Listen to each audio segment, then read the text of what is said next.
US President Joe Biden, already behind in the polls, looking doddery, etc., is suddenly facing a string of embarrassments and legal setbacks. I mean, we already know the US Supreme Court has blocked this huge giveaway, for instance, a bribe really, letting off university graduates still haven't repaid their student loans. What a rort that was. But now more, including good news for free speech. A federal judge has stopped Biden officials from contacting social media giants to censor things on the internet, which they have indeed been doing, raising even specific posts with Twitter, for instance, that it wanted deleted. And remember, by the way, our own Albanese government now has a bill to get rid of more so-called misinformation on the internet as well. Misinformation that we have learned could often actually be the truth. But even more embarrassing for Joe Biden, a bag of white powder has been found last Sunday in the West Wing of the White House, prompting an evacuation even until police discovered it was a bag of cocaine. Now, the media immediately thought, was this Biden's son Hunter at work here? Hunter Biden has battled a cocaine addiction, but the White House is hinting, no, the cocaine was left by visitors to the White House because it was left in an area where visitors apparently leave their electronic gear.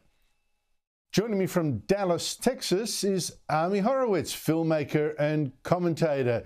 Ami, great to see you again. Look, first to the cocaine. Look, it is embarrassing for Biden because obviously this is a first, the public admission of coke in the West Wing, fingers pointed at his son. But can it really be Hunter Biden's fault?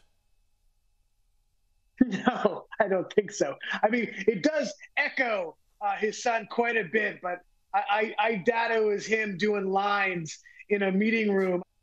More serious, of course, is the federal judge now stepping in to stop Biden officials from contacting social media giants like Twitter to get them to censor posts. What was going on, and why is this judge stopping it? Look, it's a wonderful ruling, obviously, but I have to say that the Biden administration has made it its habit of poo-pooing and vocally and publicly saying they will try to go around rulings of judges that they don't like. For example, the SCOTUS rulings we've heard recently, they have been very vocal by saying we are going to find workarounds to get our agenda across, even though it's been shown to be illegal.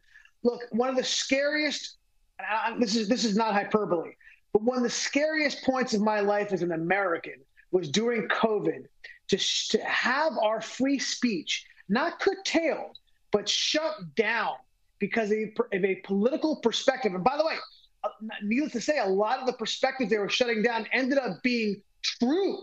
But that doesn't matter, because what the Biden administration has been trying to do is shut down free speech. Free speech used to be a bastion of liberal theology. It no longer is. In fact, it is now the opposite. Free speech is no longer a value that is held high or in esteem by the left.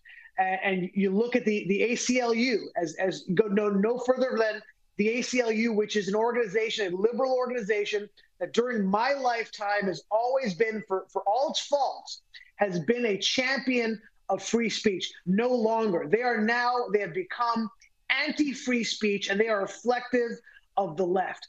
Free speech is now a danger to the left. They go out of their way to shut it down, and it is scary and it's unfortunate. You remember that after COVID, they try to create a misinformation czar. Nothing can be more Orwellian. In fact, Orwellian was the term the judge Dowdy used when talking about what the administration was trying to do. So kudos to the judge. I hope it holds. If it does, it'll be a game changer. I'm not sure that it will.